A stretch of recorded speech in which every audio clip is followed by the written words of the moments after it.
Hello, I'm back with the next shift that we're going to cover in my webinar review. I did a webinar a few months ago. It was entitled Ultimate Breakthrough Healing 5 Shifts to Let Go of Deep Seated Pain so that you can become your best self. So far we've covered 3 shifts. The first one was be authentic. If you want to heal, you have to show up as your true self, not the fake one, right?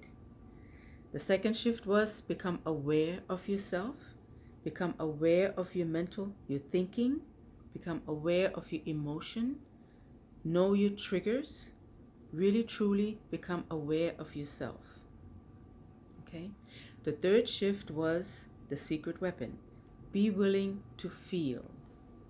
You have to feel the pain in order to let it go. Okay? So today is shift number 4.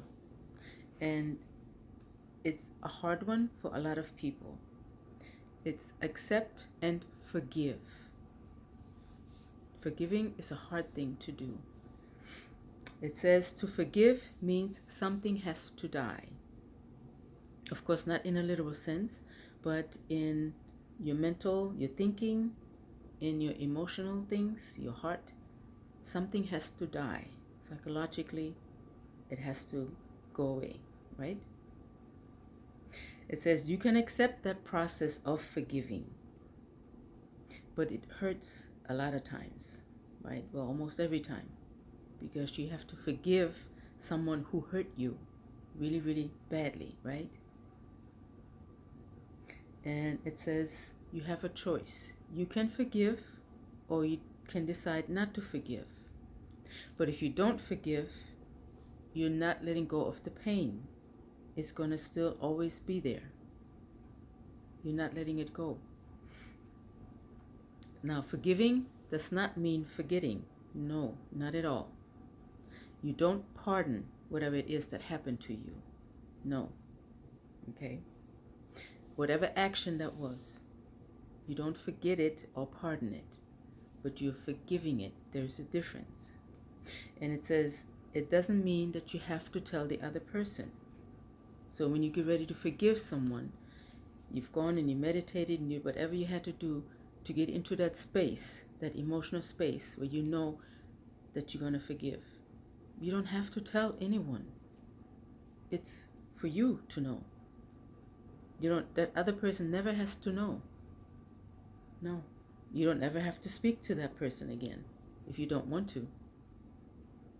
But as long as you know you have forgiven them deep inside of you, that's all that's necessary.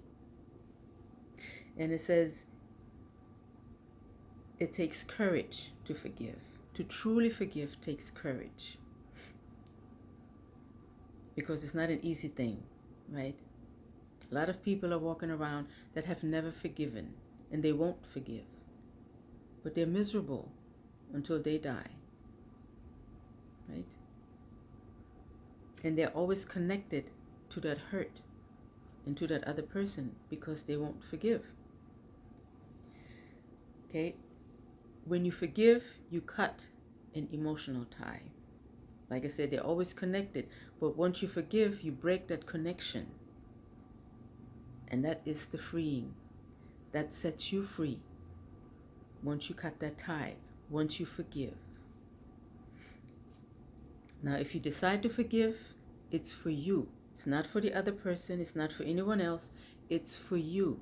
It's a gift that you give to yourself, from yourself, right? A very important, a very valuable gift for you so that you can live a much better existence. I mean, you won't be existing a much better life, right? And once you forgive and you set free, then you can grow as a person and you can become your best self. There's nothing holding you back. So now I have to tell you a part of my story again, okay? Because a situation came up where I had to take care of the perpetrator, the person that hurt me when I was a child. If you remember when I told my story, one of the perpetrators was a family member. And someone, as time went on, that person needed to be taken care of. So someone was taking care of that individual. At this time, he was almost 90 years old. But the caretaker died. And so that left me as the only other person to take care of that individual. That person that had hurt me so deeply when I was a child. And I couldn't do it. I found I couldn't do it. I couldn't touch him.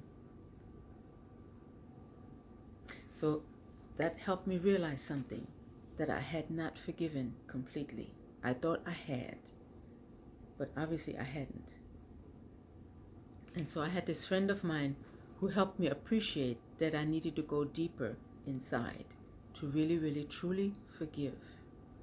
And the wisdom that he shared with me from things that happened in his life helped me to have compassion for that individual, and then to be able to take care of him, because I've forgiven totally.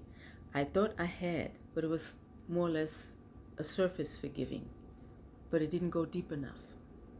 And when I was faced with that situation, it brought it right in front of me, right?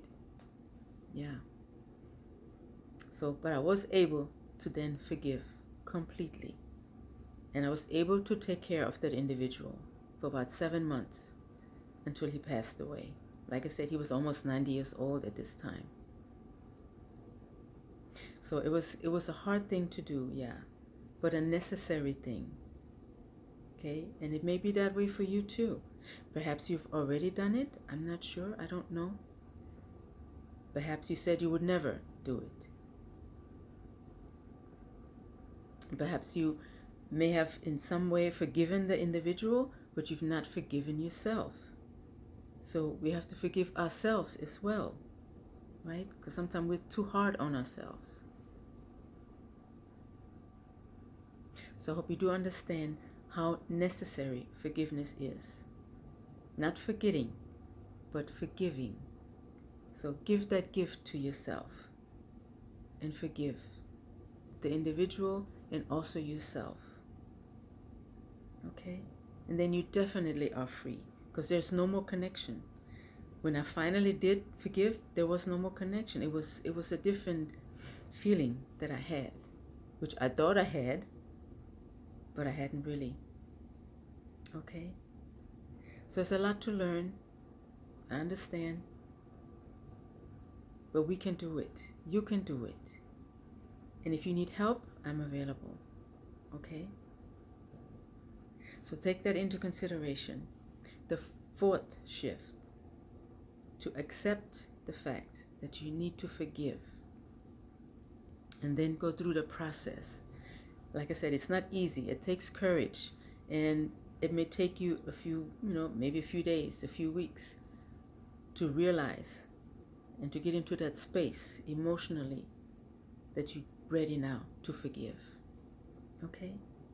All right. Well, we have one shift left, and we'll get into that when I come back. All right. Thanks for listening, and I'll be back.